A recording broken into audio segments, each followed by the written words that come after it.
Bali guys, ito pa po yung isang challenging po dito sa may Palapag Simura Road na paakyat. Maliban po sa matarik po yung paakyat na to, nung nakaraan po may tumirik na 10-wheeler dyan na dump truck with van.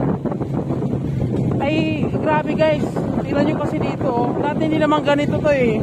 Simula nang dumaan yung mga malalaking truck, ayan na, nagkadabitak-bitak na po yung mga daan.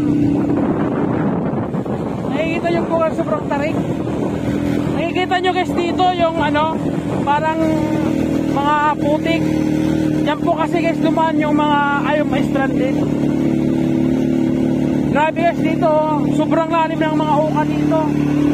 Dahil po sa mga malaking truck yan guys, dapat magpatupad po yung munisipalidad po ng Palapag o kaya ng Lawang ng weight limit po ng mga daraang mga truck dito, malaking sakyan. Dapat hanggang full board lamang po yung pinapayagan kasi ito nga po guys, napakahirap. Tsaka yung problema pa, parang walang nagmi-maintain ditong DPWH. Grabe rin yung mga damo doon sa may Simura, yung paakyat talaga doon. Tingnan nyo, ang lalim dito guys. Ano po yan, yung 10-wheeler na mga truck. Nakaka-perwisyo po yung mga malaking truck na yan. Eh pwede naman pong isakay sa mga maliliit na truck yung mga produkto.